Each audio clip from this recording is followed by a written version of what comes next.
As-tu déjà eu la sensation de vivre une vie qui n'est pas la tienne?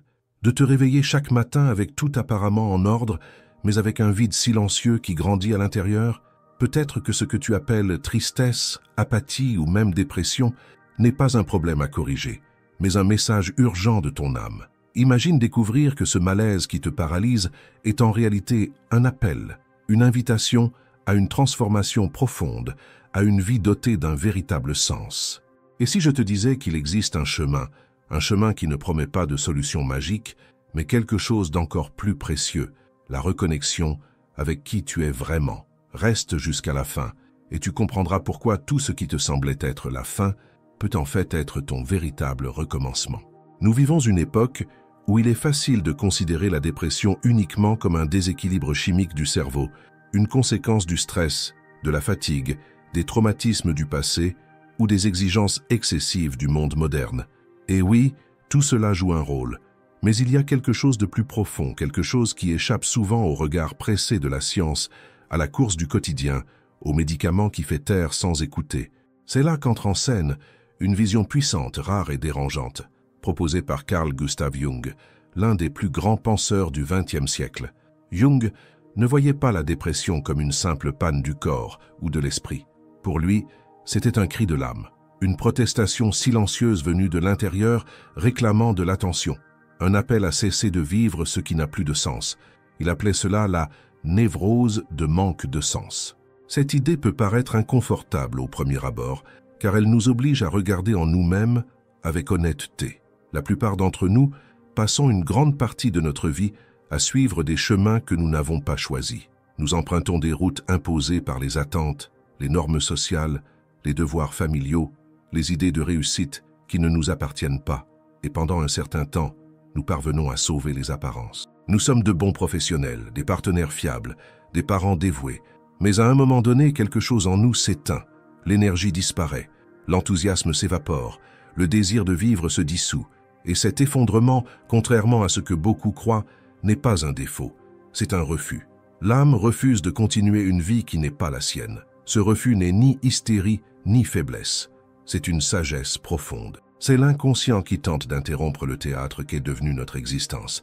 Car nous ne sommes pas faits pour jouer le rôle d'un autre, même si ce rôle est applaudi de tous, même s'il offre statut, confort et sécurité. Vivre un rôle qui n'est pas le nôtre jour après jour, c'est mourir en silence. C'est pourquoi le corps réagit, l'esprit se bloque, et ce que nous appelons dépression peut en réalité être le début d'un voyage vers quelque chose de beaucoup plus authentique. Jung appelait ce voyage individuation, un processus psychologique profond par lequel une personne commence enfin à se rencontrer elle-même. Il ne s'agit pas d'abandonner tout et de recommencer à zéro, mais de regarder à l'intérieur et de se demander « qu'ai-je laissé derrière moi ? Quelle partie de moi ai-je cachée pour être acceptée ? Qu'est-ce que je suis vraiment venu faire dans ce monde ?» La première moitié de la vie, disait Jung, est tournée vers l'extérieur, la carrière, la réputation, la reconnaissance, l'image. Mais vient un moment où tout cela, aussi stable soit-il, ne nourrit plus. Et alors commence la crise. Une crise silencieuse, souvent incomprise, car à l'extérieur tout semble en place, mais à l'intérieur, quelque chose s'est brisé. Ou plutôt, quelque chose refuse de continuer à faire semblant. Cette rupture intérieure, cette sensation de vide, peut être le début du chemin du retour à soi. La dépression, dans ce contexte, n'est pas la fin. C'est un appel à l'éveil, un signe que nous vivons une histoire qui n'est pas la nôtre. Et plus nous essayons de faire taire cet appel par des distractions, des succès superficiels ou des pilules qui endorment la douleur, plus nous nous perdons. Non pas parce que nous sommes faibles, mais parce que nous nous sommes déconnectés de notre vérité. Il faut comprendre que cette déconnexion est insidieuse. Elle ne crie pas, elle s'installe doucement, comme un brouillard. Se lever devient difficile, le travail perd son sens, les relations deviennent mécaniques. Et le sentiment d'absence ne s'accompagne pas de grandes tragédies, mais d'une mort subtile, celle de l'authenticité. La vie devient supportable, mais non significative. Tout fonctionne, sauf l'âme. Mais il existe un point de bascule, et il commence lorsque nous avons le courage d'écouter. Écouter ce qui se cache derrière la fatigue, l'apathie, l'insomnie. Écouter sans hâte, mais avec présence, car ce qui cherche à émerger n'est pas une solution rapide, mais un nouveau chemin. Un chemin qui naît de l'écoute de l'âme, Et elle parle à travers les symboles, les rêves, les élans créatifs, les angoisses qui refusent de disparaître. Beaucoup de symptômes que nous appelons dépressifs, disait Jung, sont des formes sophistiquées d'expression de l'âme lorsqu'elle est ignorée. Et ignorer l'âme a un prix élevé. Nous tombons malades de l'intérieur. Lorsque l'ego, cette partie de nous qui gère le quotidien, entre en conflit avec le soi profond, notre centre psychique le plus authentique, l'énergie vitale se fragmente. Et c'est cette fragmentation qui provoque l'effondrement. Mais ce n'est pas un effondrement pour détruire, c'est un effondrement pour reconstruire. Ce processus n'est pas confortable. Il exige de traverser la douleur sans chercher à l'anesthésier immédiatement. Il demande d'écouter ce qui dérange, sans détourner le regard. C'est comme descendre dans les sous-sols de l'âme, un voyage symbolique semblable à celui des héros des mythes anciens, qui descendent dans le monde souterrain pour y trouver quelque chose de précieux. Orphée, Inanna et tant d'autres figures représentent en réalité ce que nous devons tous affronter à un moment donné, la descente en soi. Dans cette traversée, tout ce qui reposait sur des attentes extérieures commence à s'effondrer. Et oui, c'est effrayant, mais c'est aussi fécond. Car c'est dans cet état de vulnérabilité que la transformation se produit. La véritable transformation ne vient pas de belles citations publiées sur les réseaux sociaux. Elle naît de la confrontation honnête avec ce qui fait mal. Jung appelait ce point de bascule la fonction transcendante, la capacité de la psyché à se transformer lorsqu'un véritable dialogue s'instaure entre la raison et l'intuition, entre l'ego et l'inconscient. Et comment initier ce dialogue? En écoutant. En prêtant attention aux rêves qui se répètent, aux désirs qui surgissent sans raison apparente, aux élans créatifs qui apparaissent même quand tout semble terne. Ces petits signes sont des indices. Ce ne sont pas des futilités. Ils révèlent des parties de nous qui sont restées cachées trop longtemps. Et souvent, ils marquent le début de la reconnexion avec notre véritable but. C'est à ce moment-là que le voyage de l'individuation commence vraiment. Et ce n'est pas un chemin pour ceux qui recherchent des raccourcis. C'est une route profonde, silencieuse et bien souvent solitaire. Mais c'est aussi le seul chemin qui nous ramène à la maison. Et la maison, ici, n'est pas un lieu, c'est un état d'être, une manière de vivre où chaque action a un sens, où chaque choix a une âme et où chaque pas, même imparfait, nous rapproche de ce que nous sommes vraiment. Et quand enfin nous commençons à écouter, quelque chose de subtil se met à changer. Ce n'est pas un tournant soudain, ni une explosion de joie. C'est comme une braise qui refuse de s'éteindre, une chaleur discrète mais persistante qui renaît en nous. La vie, autrefois sans couleur, commence à reprendre des nuances. Les jours, auparavant lourds, retrouvent un certain rythme. Les relations, jadis mécaniques, recommencent à nous toucher. Et tout cela, non pas parce que le monde extérieur a changé, mais parce que quelque chose en nous s'est réajusté. Le regard s'est déplacé du paraître vers la vérité. Et cela change tout. Cette écoute de l'inconscient peut prendre plusieurs formes. Ce peut être un rêve qui revient sans cesse, nuit après nuit, avec les mêmes images, les mêmes émotions. Ce peut être ce désir soudain de changer de ville, de raviver une passion ancienne, de quitter un emploi stable pour vivre quelque chose de plus authentique. Ce peut être aussi un malaise, une irritation face à ce qui, autrefois, était supportable. Tous ces signes, si discrets soient-ils, sont des indices. L'âme bouge, elle cherche de l'espace, elle réclame de l'air. C'est à ce moment-là que certaines questions commencent à émerger, des questions qu'on ne trouve pas dans les livres, qu'on n'entend pas à l'extérieur. Elles viennent du silence. Ce sont des questions comme « Qu'ai-je mis de côté pour m'adapter ? Quelle partie de moi ai-je enterrée pour être acceptée ? Quelle part de moi essaie de naître, mais n'a pas encore eu le courage ?» Ces questions ne donnent pas de réponses immédiates, mais elles ouvrent des clairières. Elles créent un espace où le nouveau peut se manifester. Et c'est dans cet espace que la transformation commence vraiment. Jung ne nous offre pas de raccourcis. Il nous propose un chemin honnête, humain, profondément exigeant mais absolument nécessaire. L'individuation, c'est ce chemin, le processus de retirer les masques, de lâcher les rôles hérités, de se libérer des prisons invisibles que nous avons acceptées au nom de l'acceptation. C'est le retour à la plénitude, à l'intégrité, à une vie pleine de sens. Et cela demande du courage, cela demande de la présence, cela demande du temps. Beaucoup fuient ce processus parce qu'il n'offre aucune garantie. Il n'y a pas de formule à suivre, pas de recette toute faite. Chaque parcours est unique, car chaque âme est unique. Ce chemin doit donc être entendu avec honnêteté et respect.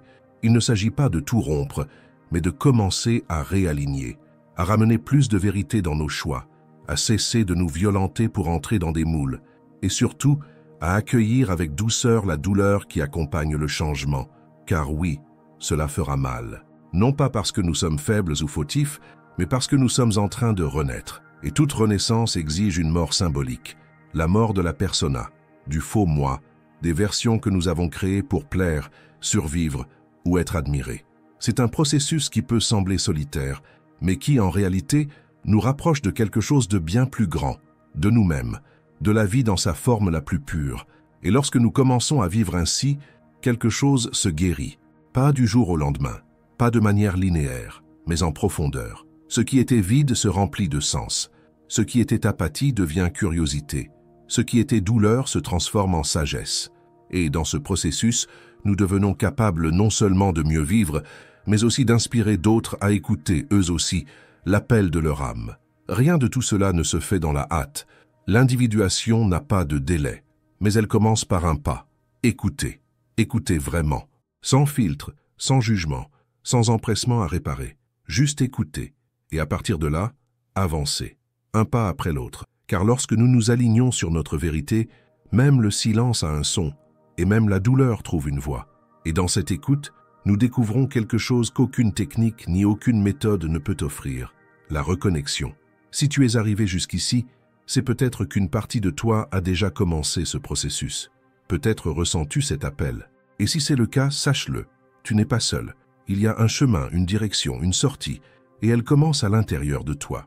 Si ce message a touché quelque chose en toi, si ce contenu t'a aidé à voir ta douleur autrement, abonne-toi à la chaîne. Laisse un like et écris en commentaire la phrase « Mon âme a une voix, et aujourd'hui, je choisis de l'écouter ». Cela me montrera que tu es prêt à faire le prochain pas. Lorsque l'écoute devient constante, lorsque nous commençons à faire de la place pour que ces petites voix intérieures puissent se manifester sans peur, quelque chose de remarquable commence à se produire. La vie, qui semblait n'être qu'une succession d'obligations, se révèle peu à peu comme un champ de possibilités. Les certitudes qui nous servaient d'encre perdent leur poids, et cela, bien que déroutant au début, apporte aussi de la légèreté. Car pour la première fois, nous ne vivons plus pour suivre un scénario préécrit, mais pour écrire notre propre histoire, avec nos mots, à notre rythme. Et cette histoire ne s'écrit pas seulement à travers de grandes décisions, elle s'écrit dans les détails, dans les petits non que nous osons dire à ce qui ne nous correspond plus, dans les oui timides mais courageux que nous offrons à ce qui palpite en nous, même si cela ne semble pas encore avoir de sens pour les autres. Nous commençons à comprendre que vivre avec un sens ne signifie pas tout changer de façon radicale, mais regarder chaque choix avec honnêteté. C'est cesser de marchander avec notre essence. Jung comprenait que ce mouvement de reconnexion avec le soi profond exigeait une confrontation avec l'ombre, cette part de nous que nous nions, cachons ou rejetons. Et c'est peut-être là le point le plus difficile de la traversée. Affronter ce que nous avons passé notre vie à dissimuler, y compris à nous-mêmes. Nos insécurités, nos peurs, nos désirs étouffés, nos contradictions, notre colère, notre fragilité. Tout ce que nous avons appris à réprimer pour être aimé, accepté ou admiré. Mais voici la clé. Ce que nous cachons est aussi ce qui nous soutient. L'ombre, aussi inconfortable soit-elle, recèle un immense potentiel d'énergie créatrice. Lorsqu'elle est intégrée, non pas combattue mais reconnue, elle se transforme. Ce qui autrefois nous contrôlait inconsciemment devient une force consciente, disponible pour être utilisée avec sagesse. Et c'est à ce moment-là que nous cessons d'être prisonniers de nos blessures pour devenir les auteurs de notre propre récit. La véritable liberté commence quand nous arrêtons de fuir nous-mêmes. Quand nous comprenons que nous ne sommes pas seulement l'image que nous montrons au monde, mais aussi tout ce que nous essayons de dissimuler, et que cette totalité est en réalité ce qui nous rend entiers, car le chemin de l'individuation n'est pas celui de la perfection, mais celui de la complétude.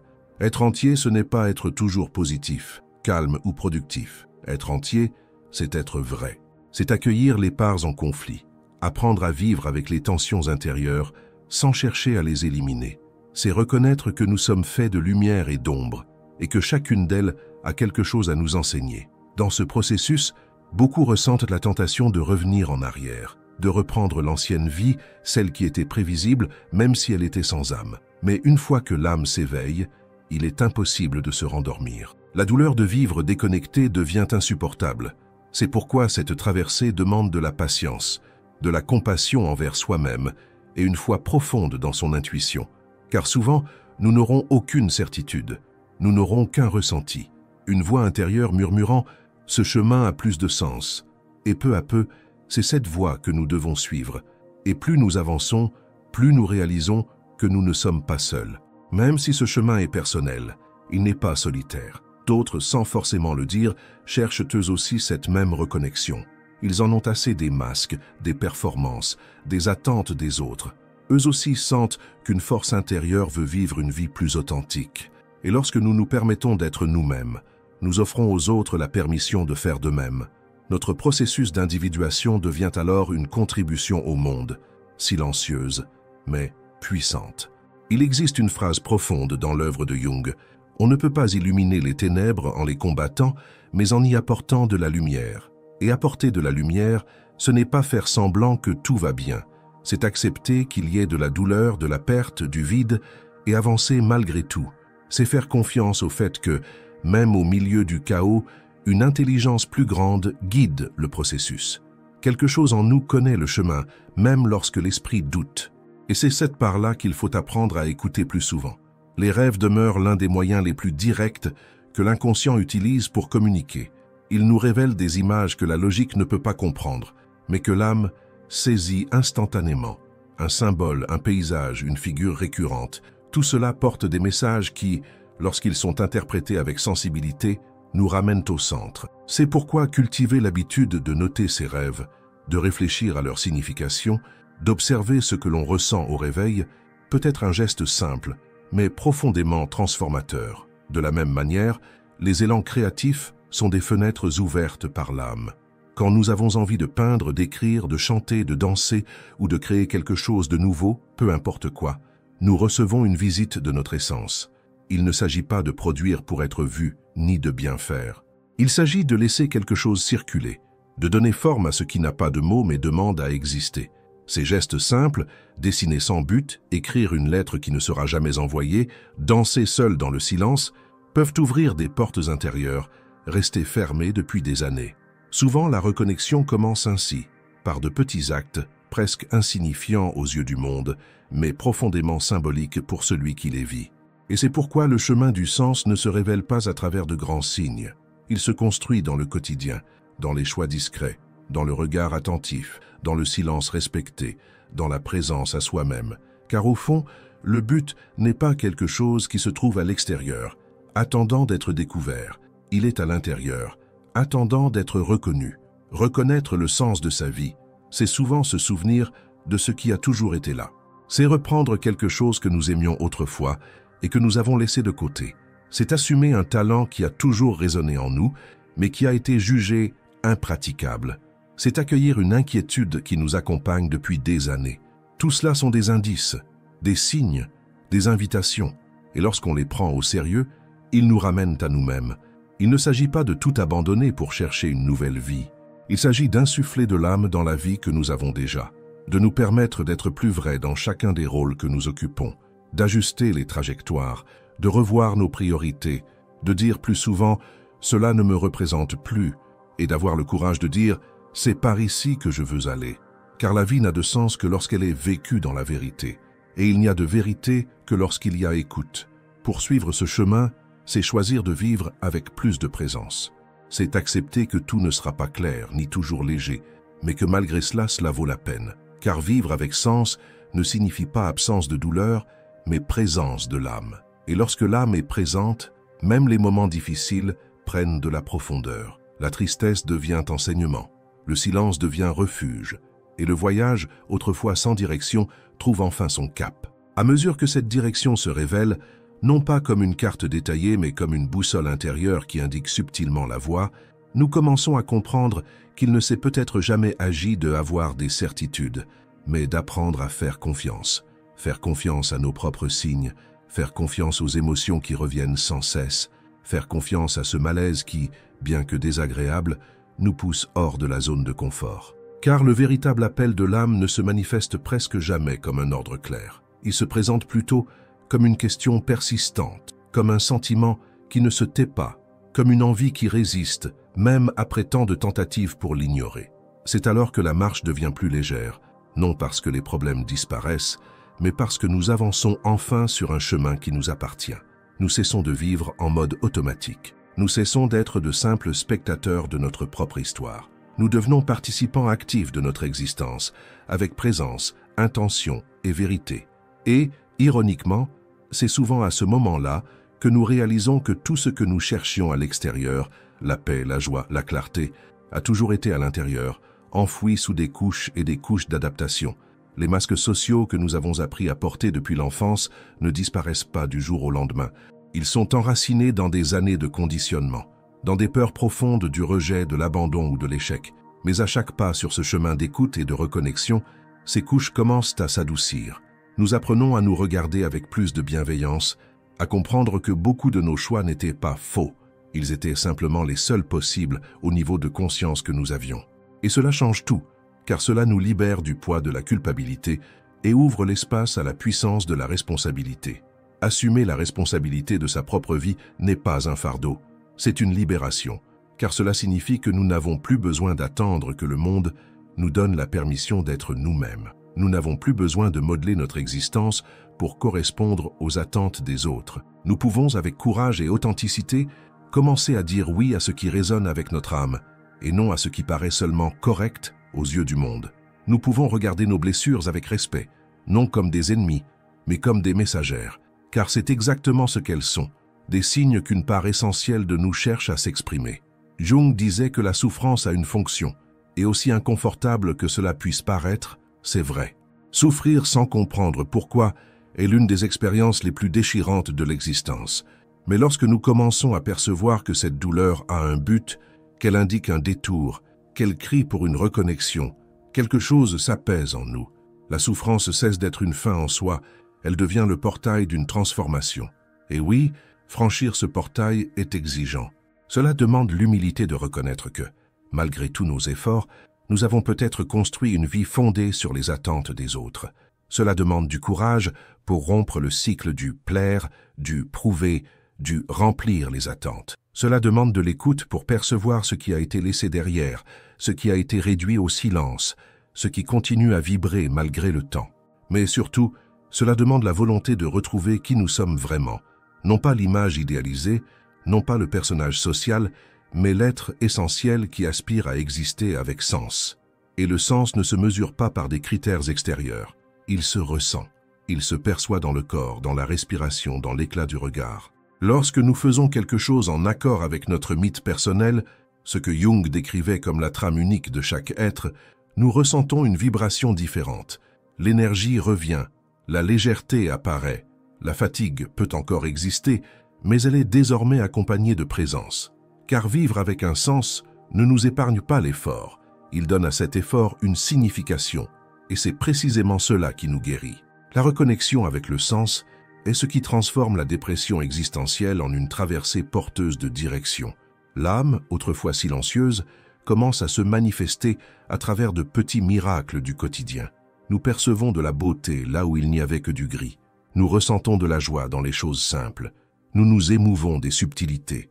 Nous devenons plus entiers, plus connectés, plus disponibles à la vie. Non pas telle qu'on l'attend, mais telle qu'elle peut réellement être. Et même si le monde autour de nous ne change pas, notre regard, lui, change. Et cela change tout, car désormais, nous ne cherchons plus à l'extérieur ce qui ne peut être trouvé qu'à l'intérieur. Nous sommes alignés. Et cet alignement crée une paix qui ne dépend pas des circonstances. Une paix née de la cohérence entre ce que nous ressentons, pensons et vivons. Une paix qui, même au cœur des tempêtes, nous ancre. Bien sûr, il y aura des rechutes, des jours de doute, des moments où il semblera que nous tournons en rond. Mais la différence, c'est que maintenant, nous savons où se trouve le centre. Nous savons revenir. Nous savons qu'éprouver de la douleur n'est pas un échec, mais simplement une invitation à écouter plus profondément. Nous savons que chaque inconfort porte un message, et cela nous donne une autonomie intérieure qu'aucune méthode extérieure ne pourra jamais offrir. L'individuation, comme Jung nous l'a si magnifiquement enseigné, n'est pas une ligne droite, c'est une spirale. Nous avançons, nous reculons, nous montons, nous descendons, nous affrontons nos fantômes et découvrons de nouvelles lumières. Mais à chaque tour, à chaque plongée, nous devenons un peu plus nous-mêmes, plus conscients, plus entiers, plus disponibles pour vivre une vie authentique. Et au fond, c'est tout ce que l'âme désire, être vécu, être entendu, être respecté. C'est à ce stade que beaucoup de choses s'éclaircissent, non pas de manière théorique, ni à travers une compréhension intellectuelle, mais par une sensation intérieure, presque indicible, celle que, malgré tout, la vie est enfin à sa juste place. Le voyage de l'individuation, tel que l'a proposé Jung, n'est pas un luxe spirituel ni une quête ésotérique, c'est un besoin de l'âme. C'est le chemin du retour vers la maison intérieure, le point où l'être et la vie se rejoignent. Et même si ce chemin est fait de détours, de silences et de virages, c'est le seul qui vaille vraiment la peine d'être emprunté. Au fil de cette marche, nous réalisons que nous ne cherchons pas à devenir quelqu'un d'autre, mais simplement à retirer ce que nous n'avons jamais été. Les couches de peur, les rôles hérités, les attentes imposées, tout cela commence peu à peu à se dissoudre, laissant enfin respirer le moi authentique, cette étincelle vivante et unique que nous portons depuis toujours. Et c'est là que la vie commence à prendre sens, même sans explication. Car le sens ne s'explique pas, il se ressent. Cette reconnexion ne transforme pas seulement la façon dont nous nous percevons, elle change aussi la manière dont nous entrons en relation avec les autres. Lorsque nous sommes en paix avec notre vérité, nous cessons d'attendre de l'autre qu'il comble nos manques.